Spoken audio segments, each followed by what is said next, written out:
Chaque jour, tu te réveilles avec deux possibilités, même sans t'en rendre compte.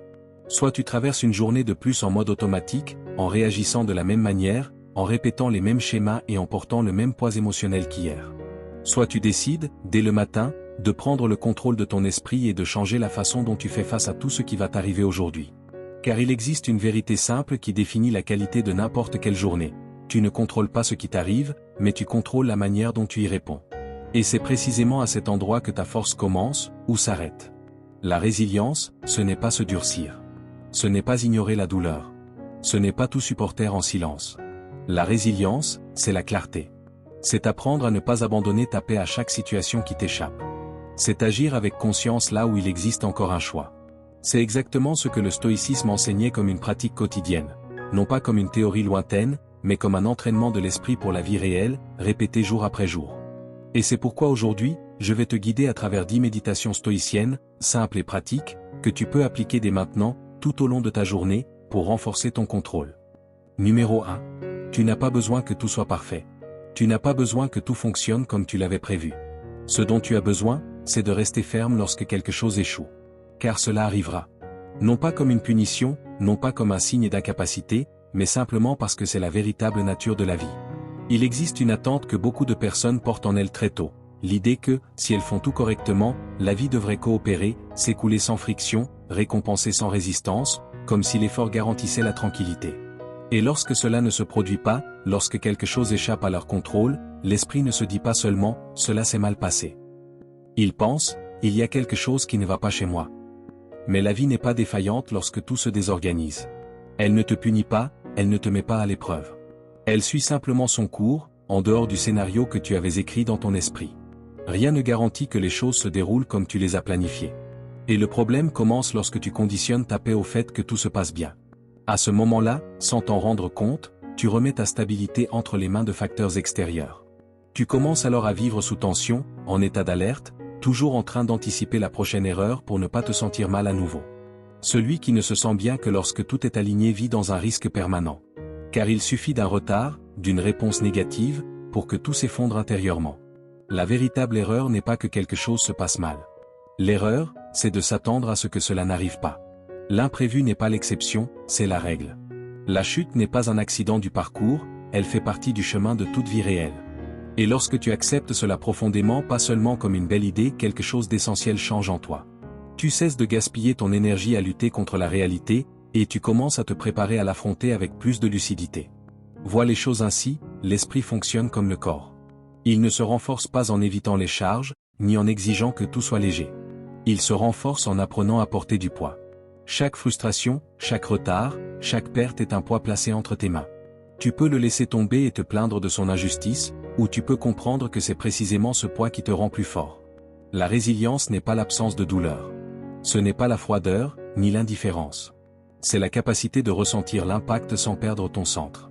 C'est traverser l'inconfort sans abandonner la personne que tu as décidé d'être. C'est rester entier, même lorsque le contexte ne coopère pas. Épictète enseignait quelque chose de simple et de profond. N'attends pas que les événements se produisent comme tu le souhaites. Décide plutôt de souhaiter qu'ils se produisent tels qu'ils se produisent. C'est cela, l'intelligence émotionnelle appliquée. Car celui qui accepte la réalité comme point de départ agit avec clarté, tandis que celui qui la rejette vit frustré, en guerre constante avec la vie. Cette fermeté ne naît pas dans les grands moments, ni dans les discours motivants. Elle se construit dans les petits frottements du quotidien.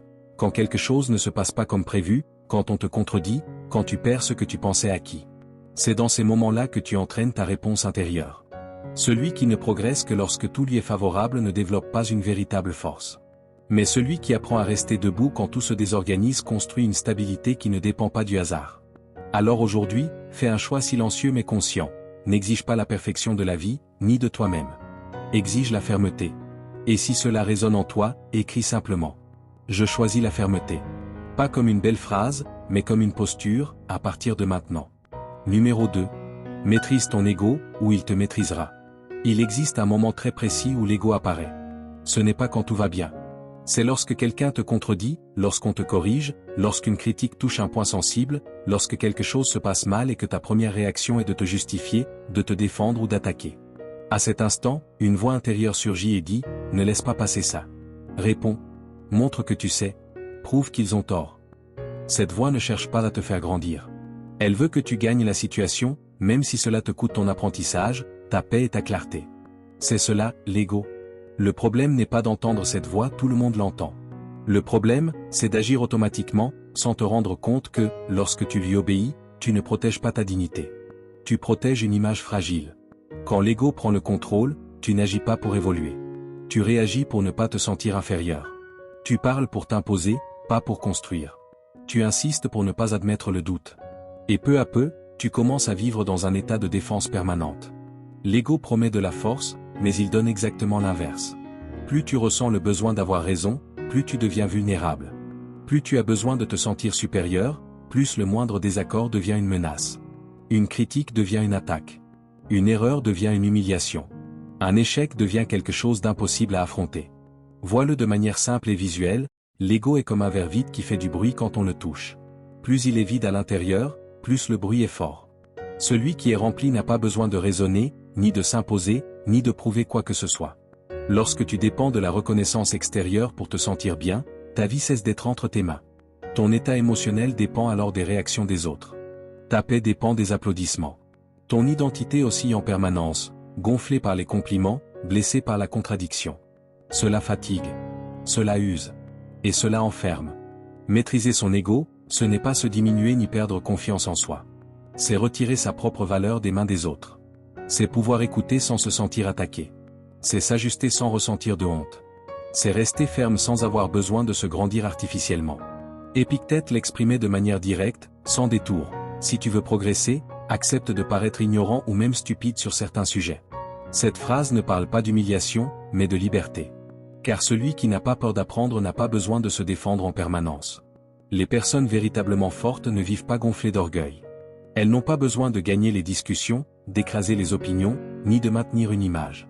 Leur sécurité ne vient pas de la comparaison, mais de la cohérence entre ce qu'elles sont et la manière dont elles agissent. C'est une force silencieuse, mais extrêmement solide. Vivre sans le poids de devoir prouver sa valeur.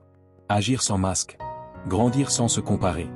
Alors aujourd'hui, lorsque quelqu'un te contredira et cela arrivera, fais une pause, courte mais consciente. Avant de réagir, pose-toi cette question. Est-ce que c'est de la croissance, ou est-ce mon ego qui réclame la scène? Et choisis de grandir. Numéro 3. L'échec n'est pas la fin, c'est une instruction. Avant même de te lever ce matin, comprends ceci calmement, l'échec n'apparaît pas chez celui qui reste immobile. Il ne se manifeste que dans la vie de celui qui a essayé d'avancer, de celui qui a osé faire quelque chose qu'il ne maîtrise pas encore, de celui qui s'est réellement engagé. Si quelque chose s'est mal passé, cela ne signifie pas que tu es un échec en tant que personne. Cela signifie que tu as bougé. Mais la plupart d'entre nous ont appris à voir l'erreur de la mauvaise manière. Très tôt, on nous a enseigné à associer l'échec à la faiblesse, le faux pas à l'incapacité, la chute à la honte. C'est pour cela que beaucoup de personnes passent leur vie à tourner en rond, à répéter ce qu'elles savent déjà, à choisir toujours le chemin le plus sûr. Non pas parce que c'est le meilleur, mais parce que c'est le seul qui ne menace pas leur ego. Le résultat, c'est une vie ordonnée, mais limitée. La vérité, c'est que l'échec ne ferme pas le chemin. Il marque simplement une étape du parcours. C'est comme un signal silencieux qui te dit, il y a ici quelque chose que tu n'as pas encore appris. Vois cela simplement, se tromper, c'est comme essayer d'ouvrir une porte et constater que la clé ne tourne pas. Tu peux t'insulter, abandonner et partir, ou tu peux comprendre que cette résistance t'enseigne comment ajuster ta main, ta force, ta manière d'agir. La porte n'est pas là pour t'humilier. Elle est là pour t'orienter. Chaque erreur révèle un angle mort. Chaque chute montre une compétence qui doit encore être développée. Et lorsque ta seule réaction face à l'échec est de te blâmer, d'avoir honte ou d'abandonner, tu jettes à la poubelle la partie la plus précieuse de l'expérience, l'enseignement. Personne ne grandit sans inconfort. Personne ne mûrit sans se tromper en public, sans se sentir exposé, sans découvrir qu'il ne sait pas encore tout ce qu'il pensait savoir. Si tu ne fais que ce que tu maîtrises déjà, tu n'évolues pas. Tu te répètes simplement, avec plus de confort. L'échec ne te montre pas ce que tu veux voir. Il te montre ce que tu dois voir. Apprendre à perdre sans perdre confiance est l'un des plus grands pouvoirs que quelqu'un puisse développer. Car au moment où tu comprends que l'échec ne diminue pas ta valeur, quelque chose se relâche en toi. La peur d'essayer diminue, l'obsession de tout réussir disparaît, et le mouvement revient. Sénèque l'exprimait clairement, ce ne sont pas les événements qui nous perturbent, mais l'interprétation que nous en faisons. L'erreur ne définit pas qui tu es. Elle t'indique simplement où tu en es. Et celui qui comprend cela avance plus vite, non pas parce qu'il évite de tomber, mais parce qu'il ne reste pas au sol. Pendant que beaucoup s'arrêtent par orgueil, par honte ou par peur de paraître incompétent, toi tu continues. Tu observes, tu ajustes, tu t'améliores. Non pas par chance, mais par posture. Ce qui distingue ceux qui vont loin de ceux qui s'arrêtent en chemin, ce n'est pas l'absence d'échec. C'est la capacité de ne pas se briser à cause d'eux. C'est cela, la véritable résilience. Ne pas fuir l'échec, mais l'utiliser comme une carte. Ne pas nier la douleur, mais en extraire de la clarté. Car bien souvent, lorsque tu as l'impression d'avoir perdu, la vie ne te punit pas, elle te redirige. Alors aujourd'hui, face à ce qui n'a pas fonctionné, fais ce choix conscient. Ne t'attaque pas. Ne renonce pas. Ne te cache pas. Entraîne-toi. Apprends. Ajuste-toi. Et continue. Si cela résonne en toi, écris simplement. J'apprends, j'ajuste, je continue. Et avance, maintenant avec plus de clarté qu'avant. Numéro 4.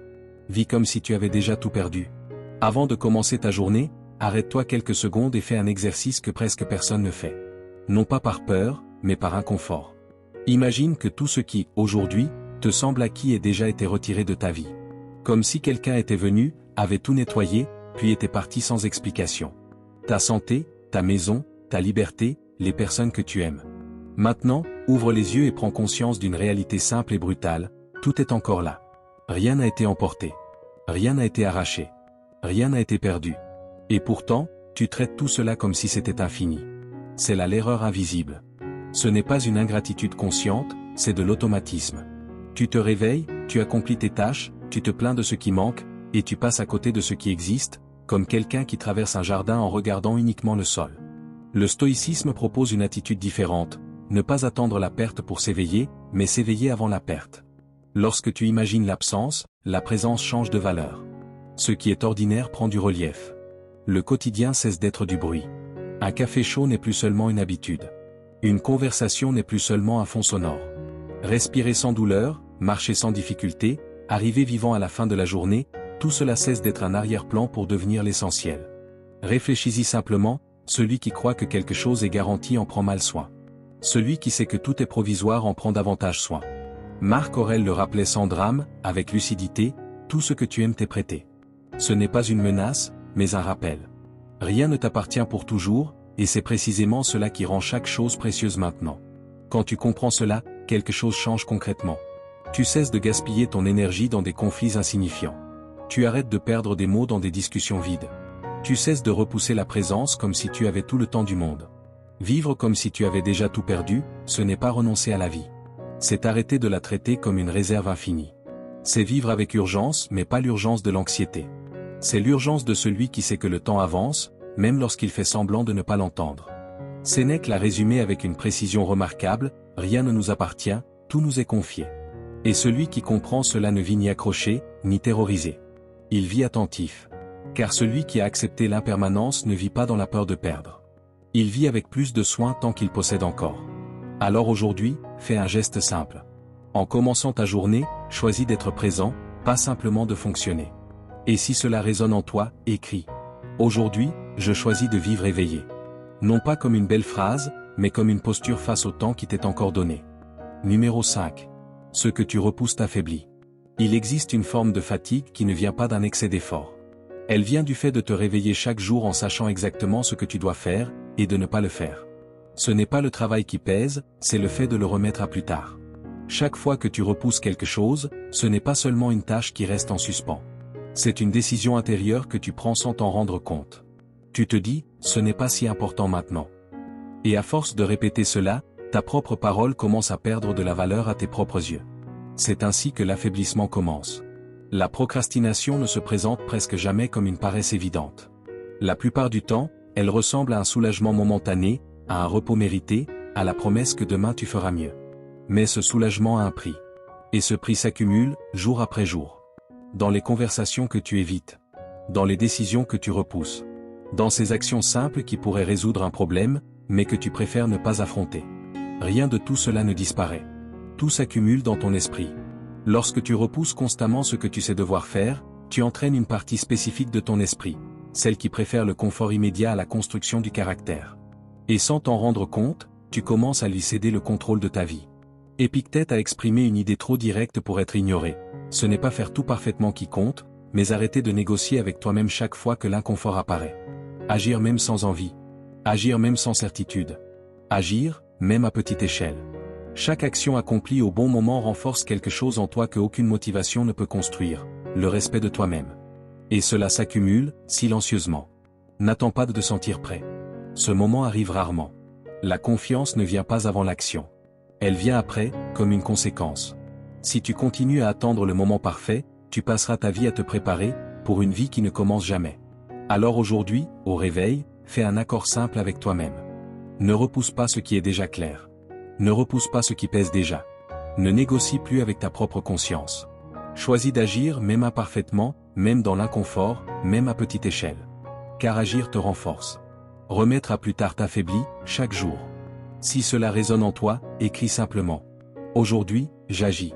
Non pas comme une promesse vide, mais comme un engagement intérieur. Numéro 6. Vis comme un exemple, pas comme un juge. Observe quelque chose de simple. Juger donne une sensation rapide de contrôle. Pointer les erreurs des autres procure un soulagement momentané. Comme si, pendant quelques secondes, tu étais au-dessus de la confusion, du chaos, du problème. Mais ce soulagement ne dure pas. Et la vérité, c'est qu'il ne construit rien. Critiquer est facile, parce que cela ne demande aucun risque. Tu observes de l'extérieur. Tu analyses à distance. Tu commentes sans t'exposer. Pendant ce temps, ta propre vie reste en pause, figée, comme quelqu'un qui passe toute la journée à commenter un match sans jamais entrer sur le terrain. Vivre comme un juge te maintient prisonnier de ce que tu condamnes. Ton énergie est dirigée vers la réaction, pas vers la construction. Tu parles beaucoup de ce qui devrait changer, mais très peu de ce que tu es prêt à incarner par ton propre comportement. Le stoïcisme a toujours été clair sur ce point. Ce qui transforme, ce n'est pas le discours, c'est la posture. Ce n'est pas ce que tu exiges des autres. C'est ce que tu vis quand personne ne regarde. Pense-y ainsi. Un thermomètre se contente d'indiquer la température. Un thermostat, lui, change l'environnement. Juger, c'est être un thermomètre. Donner l'exemple, c'est être un thermostat. Un lieu ne change pas parce que quelqu'un se plaint de l'obscurité. Il change lorsque quelqu'un se lève et allume la lumière. Et ta vie fonctionne exactement de cette manière. Quand tu agis avec cohérence, même en silence, quelque chose se produit. Tu enseignes sans discours. Tu influences sans imposer. Tu construis une autorité sans avoir besoin de te justifier. Marc Aurèle écrivait dans ses pensées, « Ne perds pas ton temps à discuter de ce que doit être un homme de valeur. Deviens-le. » Cette phrase change tout. Elle te fait passer du rôle de commentateur de la vertu à celui de pratiquant. Être un exemple, ce n'est pas être parfait. C'est être honnête avec ton propre comportement. C'est te corriger avant de vouloir corriger le monde. C'est aligner tes actions avec tes valeurs, même lorsque cela te coûte du confort, de l'approbation ou des applaudissements. Dans un monde rempli de bruit, d'opinions et d'apparences, celui qui vit avec intégrité devient une référence, sans même essayer. Non pas parce qu'il s'impose, mais parce qu'il tient bon. Et ce type de respect ne se réclame pas. Il se construit. Tu n'as pas besoin de statut, d'autorité ou de permission pour vivre ainsi. Tu as seulement besoin de décision. La décision d'arrêter de gaspiller ton énergie à juger ce qui est extérieur, et de commencer à investir dans ce qui est sous ton contrôle, tes actions. Alors, avant de continuer ta journée, fais un ajustement simple mais profond. Moins d'opinions. Plus d'exemples. Moins de discours. Plus de pratique. Numéro 7. Rien d'extérieur ne peut te détruire, à moins que tu lui en donnes le pouvoir. Avant de commencer ta journée, comprends une chose simple mais qui change tout. Le monde va continuer d'exister en dehors de toi, avec ou sans ta permission. Les gens vont parler. Les erreurs vont arriver. Les plans vont échouer. Des décisions seront prises sans te consulter. Mais rien de tout cela n'a de véritable pouvoir sur toi, à moins que tu le lui accordes. Ce qui fait mal, ce n'est pas le fait en lui-même. C'est le sens que tu lui donnes. Le véritable choc ne vient pas de ce qui s'est passé, mais de l'histoire que tu te racontes à propos de ce qui s'est passé. Une offense n'est qu'un son dans l'air, jusqu'au moment où tu décides de la porter. Une erreur n'est qu'un événement neutre, jusqu'à l'instant où tu la transformes en étiquette. Une perte ne détruit personne par elle-même. Elle ne gagne ce pouvoir que lorsqu'elle devient une identité. Le monde n'envahit pas ton esprit. Il frappe à la porte. Les critiques, les frustrations, les imprévus, les rejets, tout cela arrive comme des visiteurs. Mais seules restent les choses que tu invites à entrer, à s'asseoir, et à s'installer. Tant que tu crois que tout ce qui est extérieur a du pouvoir sur toi, tu vis en état d'alerte. Tu réagis à chaque remarque. Tu revis chaque erreur. Tu remets ta paix entre les mains des autres, comme si tu donnais les clés de ta maison à n'importe qui. Et cela fait de toi un prisonnier. Épictète utilisait cette idée comme un véritable guide de fonctionnement de l'esprit, Ce ne sont pas les choses qui perturbent les hommes, mais l'opinion qu'ils se font de ces choses. Au moment où tu comprends cela, quelque chose change en toi. Tu réalises que le fait est une chose, et que l'histoire que tu racontes à son sujet en est une autre. Et c'est cette histoire qui détermine si tu traverses la situation, ou si tu t'effondres. Cela ne signifie pas devenir insensible, ni faire semblant de ne rien ressentir. Tu ressens toujours de la tristesse. Tu ressens toujours de la colère. Tu ressens toujours de la frustration. La différence, c'est que l'émotion passe à travers toi. Elle ne s'installe pas. Prendre soin de ton dialogue intérieur, remettre en question ta première réaction, ne pas croire tout ce que ton esprit te dit dans le feu du moment. C'est comme placer un filtre entre toi et le chaos. La vie continue d'avancer. Les défis continuent d'arriver. Mais désormais, ils rencontrent une structure. Marc Aurèle a écrit quelque chose que peu de gens appliquent réellement. Tu as du pouvoir sur ton esprit, pas sur les événements extérieurs. Comprends cela, et tu trouveras la force. C'est cela, la véritable force. Et personne ne peut te l'enlever. Lorsque tu vis ainsi, ton calme commence à déranger ceux qui réagissent à tout. Non pas par arrogance, mais parce que ta stabilité devient un miroir. Et tout le monde n'aime pas ce qu'il voit lorsqu'il se regarde. Alors aujourd'hui, avant de te lever, fais un choix clair. N'essaie pas de contrôler le monde. N'essaie pas d'éviter tous les problèmes. Choisis de ne pas céder le contrôle. Répète en silence, avec fermeté. Rien d'extérieur n'a de pouvoir sur moi. Numéro 8. Le calme n'est pas une faiblesse, c'est une maîtrise. Il existe une erreur très répandue que presque tout le monde commet, confondre le calme avec la soumission. Comme si garder le silence signifiait perdre. Comme si ne pas réagir revenait à accepter. Comme si rester maître de soi était un signe de faiblesse. Mais c'est une lecture superficielle de la réalité. Le calme, ce n'est pas se rétrécir. C'est refuser d'être emporté par le chaos. Réagir est facile. N'importe qui réagit lorsqu'il se sent provoqué, contrarié ou blessé. Il suffit d'un mot de travers, d'une frustration inattendue, d'un ton mal interprété, et l'émotion prend le contrôle. Cela ne demande aucune force. Cela demande seulement un manque de maîtrise. Le véritable pouvoir apparaît ailleurs, dans un point bien plus difficile à atteindre. Lorsque tu parviens à garder l'esprit clair précisément au moment où tout cherche à t'entraîner dans la confusion. Un esprit agité est comme de l'eau en ébullition, tu ne peux rien y voir. Mais lorsque l'eau se calme, tout devient visible. Le calme ne transforme pas la réalité. Il la révèle. C'est pourquoi le calme n'est pas de l'indifférence. C'est de la présence. C'est une conscience suffisante pour entendre le bruit extérieur sans le laisser envahir ton centre. Celui qui réagit impulsivement abandonne le contrôle de sa vie à son environnement, aux paroles des autres, aux émotions du moment. Et une seule réaction mal choisie peut détruire, en quelques secondes, quelque chose qui a mis des années à se construire. Être calme ne signifie pas que tu t'en fiches. Cela signifie que cela compte suffisamment pour toi, pour ne pas laisser n'importe quel stimulus décider à ta place. Voici le point clé. Celui qui réagit vit poussé par les événements. Celui qui choisit sa réponse se gouverne lui-même. Le calme naît exactement dans cet intervalle, l'espace entre ce qui arrive et la manière dont tu réponds. Dans cet espace, il y a de la clarté. Et là où il y a de la clarté, il y a un choix. Le calme te protège. Il t'empêche de gaspiller ton énergie dans des conflits inutiles, des discussions vides, des explications qui ne construisent rien. Pendant que beaucoup perdent leur force à réagir, toi, tu la conserves pour décider, construire et maintenir ce qui compte réellement. Dans un monde où presque tout le monde vit dans l'impulsion, celui qui maîtrise son calme possède un avantage immense. Le calme, ce n'est pas être endormi. C'est être suffisamment éveillé pour ne pas être contrôlé par la première impulsion. Fais-en une posture pour ta journée. Ne réagis pas pour soulager une émotion. N'explose pas pour te sentir fort. Ne cède pas le contrôle pour quelques secondes de décharge. Si cela résonne en toi, écris simplement. Je choisis de répondre avec clarté. Numéro 9.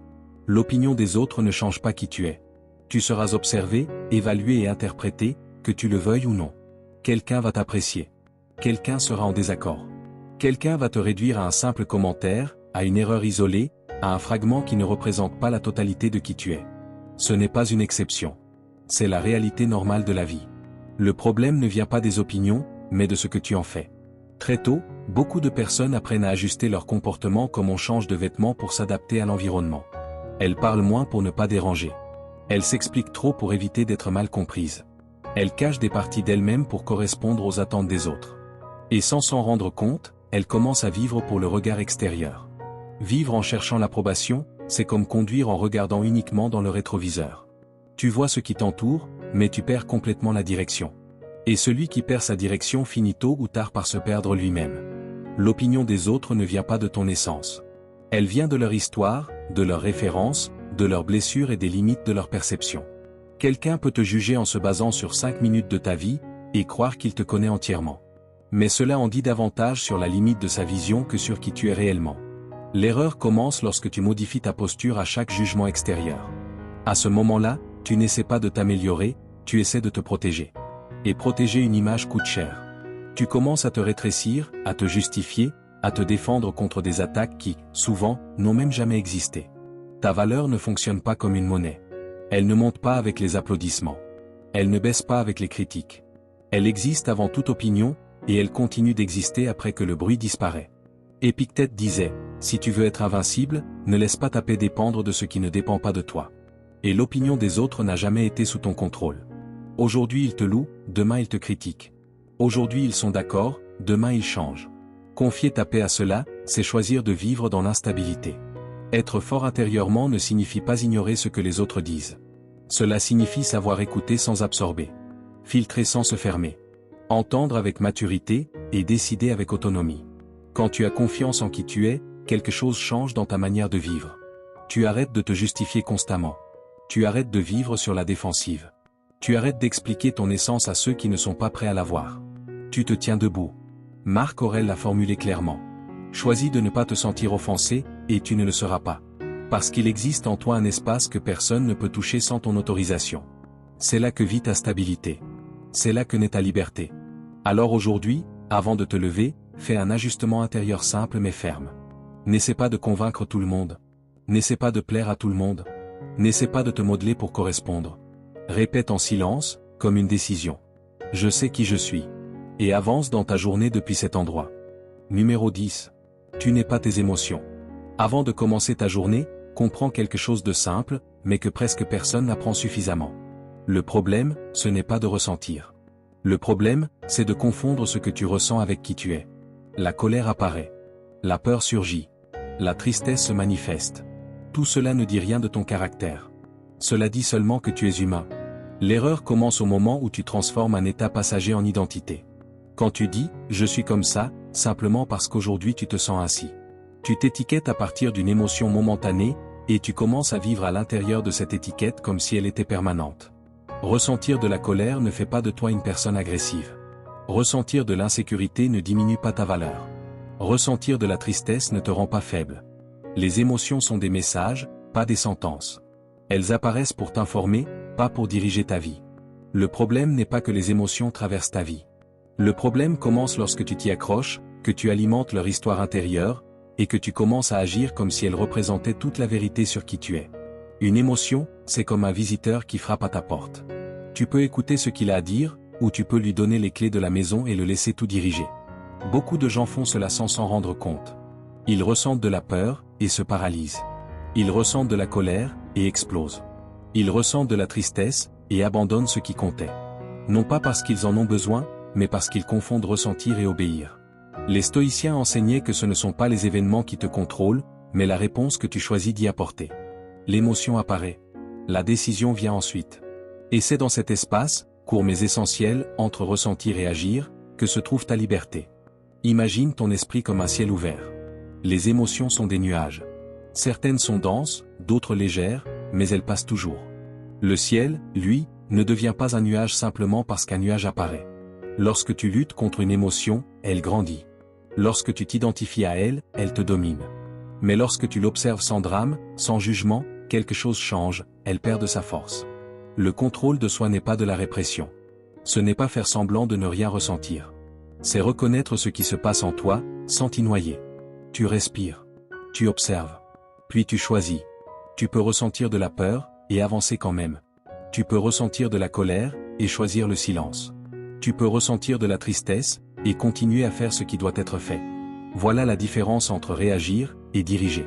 Quand tu comprends que tu n'es pas tes émotions, tu reprends le contrôle. Tu cesses de t'effondrer à chaque imprévu. Tu cesses de vivre comme l'esclave de tes impulsions. Tu commences à agir avec un esprit au-dessus de la tempête intérieure. Cela ne signifie pas ne plus rien ressentir. Cela signifie ne plus être dirigé par ce que tu ressens. Car si tu n'apprends pas à conduire tes émotions, elles te conduiront. Et à ce moment-là, ce n'est plus toi qui décides, c'est l'émotion du moment. Alors fais cet engagement simple avec toi-même. Aujourd'hui, écoute ce que tu ressens, mais n'obéis pas à tout ce qui traverse ton esprit. Tu n'es pas l'émotion. Tu es celui qui l'observe. Tu es celui qui choisit. Et c'est une clé essentielle pour une vie plus stable, plus mature et plus libre. Si ce message t'a parlé, ne le considère pas comme une simple vidéo de plus. Reviens-y et réécoute-le. Applique-le. Car il ne s'agit pas de motivation passagère, mais d'apprendre à vivre en gardant le contrôle. Et cette force existe déjà en toi. Merci d'être arrivé jusqu'ici. Si cette vidéo t'a aidé à voir les choses différemment, n'hésite pas à t'abonner à la chaîne. Ici, nous continuons ensemble à réfléchir, à grandir et à construire une force intérieure solide. Si tu as aimé la vidéo, laisse un like, partage-la avec tes amis. On se retrouve dans la prochaine vidéo. À bientôt.